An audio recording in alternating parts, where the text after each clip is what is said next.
Hi everyone, how you doing? I've just finished my third-person character, my third-person camera for my character controller, and I'm just going to give you a quick showcase of how it works and its features. So I'll just show you the features first. You can zoom in, zoom out to the character controller. The camera follows the controller nicely at whatever angle. It stays orientated the same. It has a bit of intended lag behind the player, so it's sort of, you can tell the player's moving sideways. You can zoom in to maximum distance, and out. Out to a maximum distance, so 10 meters and 0. You can, by pressing the middle mouse button, you can roll around the character controller. You might know this if you've done made a third-person camera before, but if you haven't, you might not be aware of this, but or have thought about it. When you do this, if you go up and you go too high, your camera will go upside down and over the other side. However, you have to stop this. You can see mine won't let me go any further than that maximum, and same with down the bottom. So yeah, so that's one thing that most people, I guess, you don't think about straight away. So there's another feature. Now if I'm orientated this way and I press the forward button or the strafe buttons, the controller will automatically snap to the camera's orientation. This is personally my preference. It gets really annoying when the camera snaps to the player's orientation. It's not fun. So yeah, and same thing if you strafe. So I'm going to strafe right, orientated this way, and there you go. Now, what else? Okay, if you hold down the right mouse button, you can control the character controller and the camera with the right mouse button by turning it. If you press the left mouse button at the same time, you have full control over the character controller with just the mouse.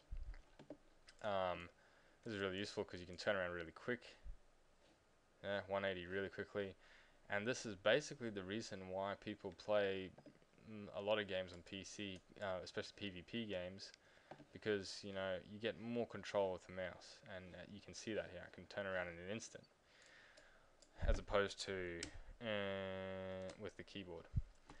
Alright, so what else? I think that's pretty much it. So the next part so those were all the player inputs, right? So there's also a lot of passive features for the third-person camera, and that mainly revolves around object avoidance. See, the difficulty is with the camera is that you have to keep the point of interest in sight at all times. In this case, the point of interest is the controller, and more specifically this point at the top, which I've specified, and that is what the camera revolves around, as you can see. Now, if the camera goes behind a wall, it needs to snap forward so it can see the camera without having any jitters or anything. Otherwise, the game just becomes horrible and unenjoyable. I'm just going to stop the video quickly because I've taken this video 3 times and it's crashed every time, so I'm going to take it in smaller bits. One second. Alright, I'm back. So, object avoidance. So, watch now quickly as I put the camera behind this wall here and watch it snap forward instantly so it can see that point. There you go, it snapped forward. Now I can see the point. Now if I keep going forward, keep rotating the camera around downwards, it slides across the ground without going through it. This is really important. If you cannot see your player, then you're pretty much going to be pissed off. Now this other feature here is that I also had to code it so that it moves back towards that zoom distance that it was before it snapped in, right? So the zoom distance is 10 meters, it'll move back to 10 meters. If the zoom distance is 3 meters, it'll go in and it'll move only back to 3 meters, unless I scroll the mouse button forward, in which case that'll create a new zoom distance, which is really close. Or for example, 10 meters, and scroll the mouse in, that creates a new distance. Okay, so this is pretty simple and isn't very hard to do initially. The idea is that you shoot a ray from your point of interest, so here, back towards the camera. And if it's cold, if the ray test hits and it's cold by a bit, doesn't make it to its destination, you move the camera forward by however much it was cold by. This is basically done by a simple calculation. So that's fair enough. And then to get the camera to move back again, you have to record whatever the zoom distance was before you got snapped forward, and then always keep trying to move the camera back. You shoot a ray at the back of the camera, and if it hits something that's more than, say, like 10 centimeters away, then you try and move back towards it until it's at the max distance. This works okay until you try and do some other things. Now, you'll notice as my camera goes along the ground, it's pretty smooth, and it doesn't actually, it's a bit above the ground.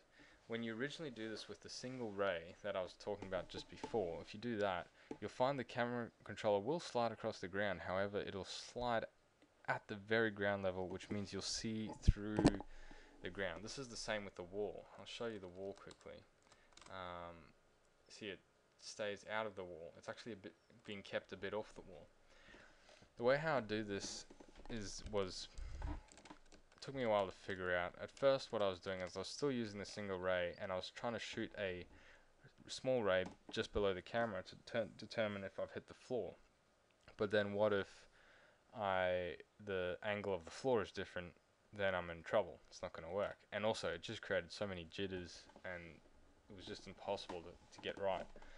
So basically what I ended up doing was I ended up firing 4 rays instead of 1. All the rays start at the point of interest, and they fire towards and around the camera. So one ray fires from the point of interest to just above the camera, one to just below the camera, one to just to the right of the camera, and one to just to the left of the camera. This way I sort of get an area for the camera that nothing can go in. So basically, if any of the rays get cold, the ray that gets cold the most is the ray that gets used for the camera collision. So in this case, going across the floor, it's the ray that's being shot out of the bottom of the camera. If I am against the wall, the ray that's shooting out to the right of the camera is the most important one. This was very important to stop the camera looking through walls. That would just be totally unacceptable in a game, and it was really annoying even while I was coding it. So yeah, that's quite, probably to figure that out was quite challenging. It's quite easy to implement it after I figured it out that was a good idea. However, this made another problem with the moving back. See, now I had one ray moving back, and this would create heaps of jitters moving back and forward. So I had to make it so there was 4 rays moving back from those positions around, and they would move just directly back. This worked fairly well, and as you can see, it's now smooth. Once again, I'm just going to stop the video so I don't crash. Alright, I'm back. So yeah, there you have it. I think that's most of what I wanted to talk about. There's a few more issues that I had that I'd like to mention. And one is this. Okay, so you can see now the camera has its back against the wall. Now if I zoom out with the mouse wheel, you can see that it doesn't do anything. It doesn't jitter or nothing. This is not automatically the case. This has to be coded. Basically what happens is you zoom out and it'll move back, and then it'll go, no, there's a wall there, and then it'll move forward again, and it'll just keep jittering forward and backwards. You sort of want to fix this by, it's a pretty simple solution but annoying at first. You simply disable any backward zooming if the line picks going out the back of the camera hit anything that's really close. That's pretty simple to fix, but good to know. Another thing is, alright, so I got my camera here, and I'm going to just move backwards into the wall. You'll see that the camera moves forward smoothly.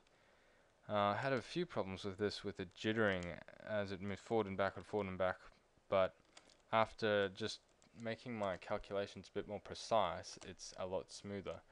The thing I've found most with the character controller is that it just has to be so precise. You cannot, what is it? You just can't approximate any of your calculations. You, nothing is just, oh yeah, that's close enough. It has to be pinpoint. I'm talking, you know, Pythagoras and getting like to the decimal point. See now, because, for example, because my rays here are shooting out to the side of my camera, they're actually creating little triangles, and the distance they're being culled is actually not the distance that it should be moved forward. I have to use Pythagoras to determine that. And you might think, oh, it's such a minor difference, but really, it makes a difference. It's the 0.01s that make the jittering and stuff with the camera. So yeah, really, oh, you saw something there. Really annoying. And so I suggest if you do this yourself, make sure you keep it really precise. So now I'm going to do the quick ultimate camera test, which I like to do in my scene. Whoa! You tell me if you can't see the point at any time. Seems to be all working pretty good. Well, that didn't count because you're inside it. Maybe I should limit the downwards to about there so I can't go in. I think I'm going to do that. Yeah. I think that's the only thing I'm going to do on it still.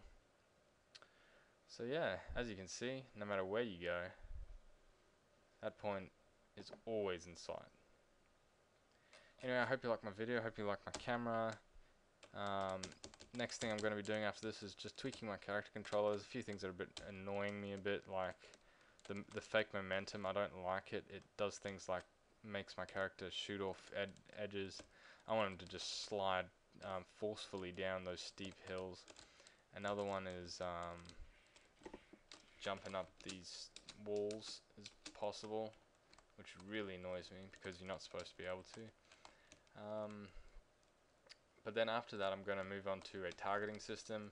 I'm going to update my networking so I can get 2 of them going again, or multiple players going again, and update my targeting system, and that should be most of the really technical stuff, I guess, out of the way, and I can start actually creating some gameplay. So yeah, I hope you enjoy. I'm getting pretty excited about all this, so catch you round. And by the way, Leadwerks is probably the best thing I've used for the price. I mean, seriously, it's so good. Top, top, top choice. Well done, Josh. I really love it. See you later.